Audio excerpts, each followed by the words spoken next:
여러분이 확실히 알고 있는 것은 무엇이 있나요? 오늘은 오프라 윈프리의 내가 확실히 아는 것들에 대해서 이야기 나눠볼게요.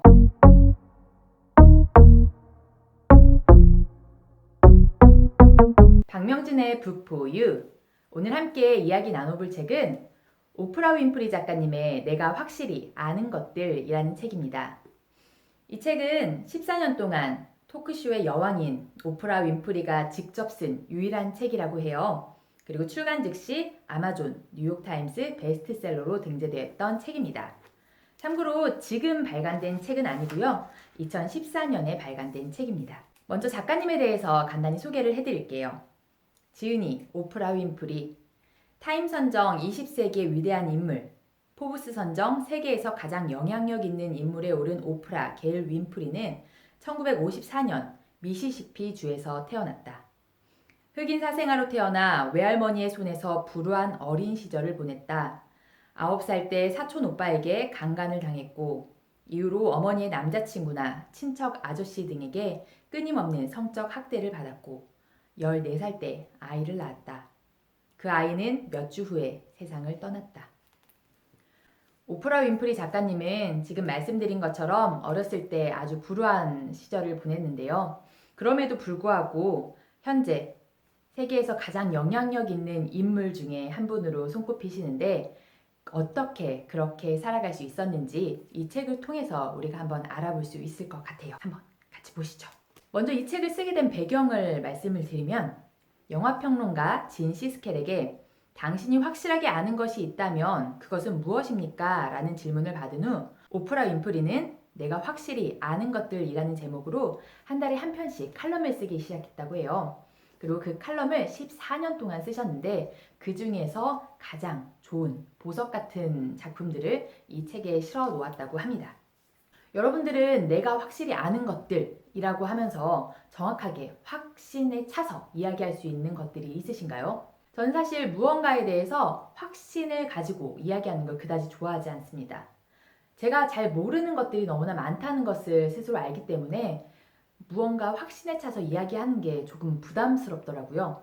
그런데 이 책을 읽고 나서 두 가지 확신에 차서 이야기할 수 있는 것이 생겼습니다. 첫 번째는 나를 가장 사랑해 줘야 할 사람은 남이 아니고 부모님이 아니고 바로 나 자신이라는 거예요. 그리고 두 번째는 감사하며 살자. 그렇다면 오늘보다 더 나은 내일을 만날 수 있을 것이다 라는 겁니다. 그럼 이 안에서 그 두 가지 내용을 함께 만나보도록 할게요. 이 책 75페이지부터의 내용을 보면 오프라 윈프리 씨가 쇼를 하면서 수천 명의 사람들과 이야기를 나누었는데 그때 우리 모두에게 공통된 소망 한 가지가 있다는 걸 알게 됐대요. 그 소망이 무엇이냐? 자기 자신이 가치 있게 여겨지고 싶다라는 소망이라는 거예요. 집에서 아이를 돌보는 전업주부들도 밖에서 일을 하는 워킹맘들도 혹은 결혼을 하지 않은 남성과 여성들 모두들 어느 누구라도 함께 만나서 이야기를 하다 보면 모두가 다른 사람에게 가치 있는 사람이 되고 싶다라는 생각을 하고 있다라는 겁니다. 우리는 인정을 받으면서 살아가기를 원하는 것 같아요. 그래서 어딘가에 소속되고 싶고 소속감을 통해서 안정감을 찾기도 하죠. 그리고 더 흥미로운 부분은 많은 사람들이 남녀 구분 없이 그저 나는 정말 괜찮다는 것을 확인받기 위해서 바람을 피운다는 겁니다. 내 언녀에게 특별히 대단한 점이 있어서가 아니고 단지 나를 특별하게 대해준다. 내가 그 사람과 함께 있을 때 인정받는 것을 느낀다라는 거죠. 사실 이런 내용들은 우리 예전에 뭐 사랑과 전쟁이나 드라마나 뭐 자료들 이런 것들을 통해서 다 알고 계신 내용이에요. 그런데 사실 생각보다 내가 남을 인정해 주는 게 쉽지 않다는 걸 알게 되죠. 그리고 덧붙여서 남이 나를 그렇게 인정해 주고 무조건적으로 알아주는 것. 그것도 너무나 어렵다는 걸 알 수 있을 겁니다. 그래서 우리가 여기서 중요하게 생각해야 될 부분 하나는 그렇다면 나는 누가 가치 있게 생각해 주는 것이냐? 바로 나 자신이라는 거예요. 이제는 확실하게 안다. 깊은 관계의 부재란 내가 다른 이로부터 멀리 떨어져 있다는 뜻이 아니라 내가 나를 외면하고 있다는 것을 말한다는 것. 물론 우리가 삶을 살아갈 때 더욱더 풍요롭게 더욱더 즐겁게 살아가기 위해선 다른 사람들과의 관계와 소통이 너무나 중요합니다. 그리고 그 가운데서 서로 간에 인정해주고 이해해주고 하는 것들, 가치 있다고 생각해주는 것들, 이런 것들 너무나 중요하죠. 하지만 내가 가치 있는 존재라는 것을 스스로 깨닫지 못한다면 내 옆 사람이, 내 사랑하는 사람이, 내 아이들이, 내 부모님이 나를 가치 있는 사람이라고 아무리 수백 번을 얘기해 준다고 해도 그걸 제대로 이해하지 못할 거예요. 그렇기 때문에 우리는 나 자신이 중요한 사람이라는 것을 생각해야 됩니다. 더는 당신 참 괜찮은 사람이야 라고 남편이 말해주는 걸 기다리지 말자. 더는 부모에게서 마땅히 받아야 했을 인정을 받지 못했다는 사실에 1초도 더 집착하지 말자.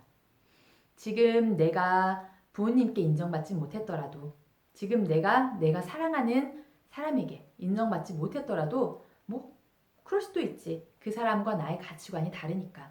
하지만 나는 내 모습을 있는 그대로 사랑해주자 라는 것이 정말 중요한 부분인 것 같습니다. 덧붙여서 많은 여성분들 그리고 많은 남성분들이 자기 몸을 완벽하게 사랑하지 못하는 경우들이 많이 있는 것 같아요.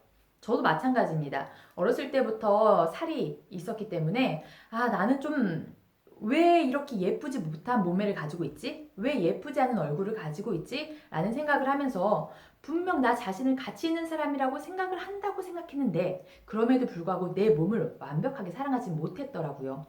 오프라 윈프리 작가님도 수십 번의 요요를 거치고 나서 20년이 지난 그 후에야 비로소 내 몸을 있는 그대로 사랑해야겠다라는 생각을 하셨다고 해요. 그리고 그렇게 생각을 했는데 그걸 진짜 몸으로 느꼈던 건 몸이 너무나 아파서 내가 자고 일어나서 내가 살아있구나 라는 것을 느끼고 감사했을 때 그때야 비로소 내 몸이 있는 것 그 자체가 참 감사한 일이구나 라는 걸 느끼셨다고 합니다.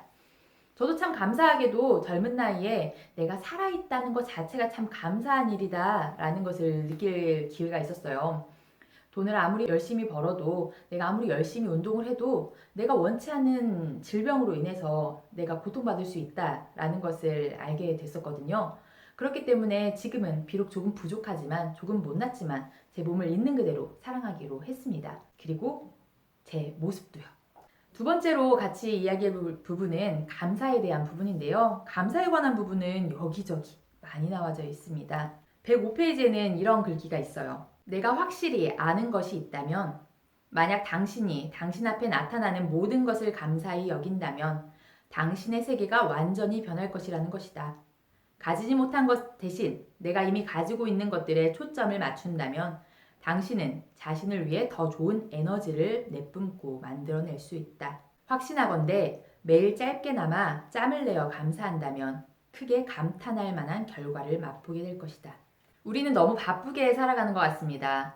그리고 너무 바쁘기 때문에 감사할 시간조차 사실 없는 경우가 많이 있는 것 같아요. 무언가 목표를 가지고 그걸 달성하기 위해서 산을 열심히 올라가는데 그 산을 열심히 올라가느라 감사하는 걸 잊어버리는 거예요. 하지만 생각해보세요. 우리가 올라갈 산이 있다는 것, 이게 얼마나 감사한 일일까요? 또 우리가 바쁘게 살아갈 수 있다는 것, 이게 또 얼마나 감사한 일입니까? 반대로 생각해보시면 내가 우연한 사고로, 우연한 기회로 쉬고 있다면 내가 이 시기에 쉴 수 있다는 건 또 얼마나 감사한 일일까요? 이렇게 생각해보면 감사할 일들이 참 너무나 많이 있는 것 같습니다. 지금 이 아침에 이 평화로운 시간에 제가 이 책을 볼 수 있다는 것도 너무나 감사한 일이고요. 이 따뜻한 햇살을 맞을 수 있다는 것도 참 감사한 일인 것 같습니다. 이렇게 매일매일 감사하게 된다면 내가 처한 상황을 객관적으로 멀리서 바라볼 수 있게 된다고 해요. 그리고 감사한 마음을 가지면 당신의 주파수가 변하고 부정적 에너지가 긍정적 에너지로 바뀔 수 있다고 합니다. 감사하는 것이야말로 당신의 일상을 바꿀 수 있는 가장 빠르고 쉬우며 강력한 방법이라고 나는 확신한다 라고 작가님은 말씀하시네요. 모르는 이야기는 아니죠. 감사해야 된다는 거, 그리고 저는 감사일기를 써야 된다는 이야기도 많이 들었었고요. 하루에 3가지씩은 꼭 감사한 걸 적어보자 라는 생각도 했었어요. 그런데 막상 그걸 알지만 그러지 못하는 경우들이 너무나 많이 있는 것 같아요. 너무 바쁘게 살지도 않거든요. 저는 앞서 말씀드린 지금 이렇게 쉴 수 있는 것에 대해서 감사하고 있는 편인데 그럼에도 불구하고 이 평화로운 시간에 대해서 감사하기보다는 그냥 시간을 흘려보냈던 경우들이 많은 것 같아요. 그냥 시간을 흘려보내지 않고 내가 이 책을 읽을 수 있다는 게 얼마나 감사한 일이지? 유튜브라는 것을 접할 수 있고 영상을 찍을 수 있고 이런 환경들이 제공될 수 있다는 게 얼마나 감사한 일이지? 하나하나 생각해보니까 감사할 일들이 너무나 많이 있는 거예요. 그래서 참 감사하다라는 생각을 다시 한번 해보게 되네요. 덧붙여서 나이가 드는 것도 감사해야 될 것 같아요. 어렸을 때 알지 못했던 것들을 많이 알게 되거든요. 작가님 이렇게 얘기하세요. 나이가 든다는 것의 핵심은 변화다. 정말로 기뻐할 만한 일이다.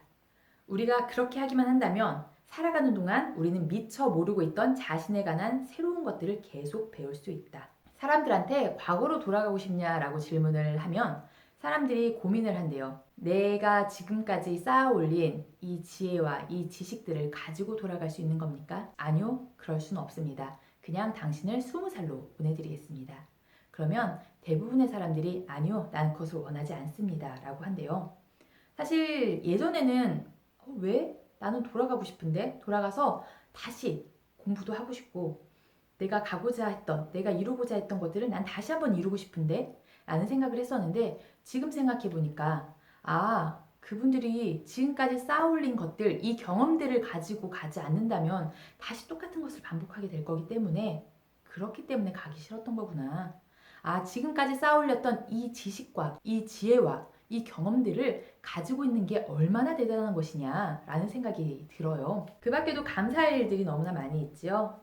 우리가 이 새로운 책을 한 권 읽는 것도 참 너무나 감사한 일인 게 이 책을 펼쳐 들어서 우리가 새로운 사실을 알게 되었고 혹은 우리가 기존에 알고 있었던 사실을 다시 한번 깨달을 수 있는 시간이 되지 않았을까요? 여러분들 우리가 확실히 아는 것들, 단언하면서 말할 수 있는 것들 여러분들은 몇 가지나 있으세요? 저는 이번 기회에 2가지 확실하게 아는 것을 깨달았습니다. 여러분들은 이 책을 읽으시면서 어떤 부분에 대해서 확신을 가지실 수 있게 되었을지 한번 이야기 나눠보았으면 좋겠습니다.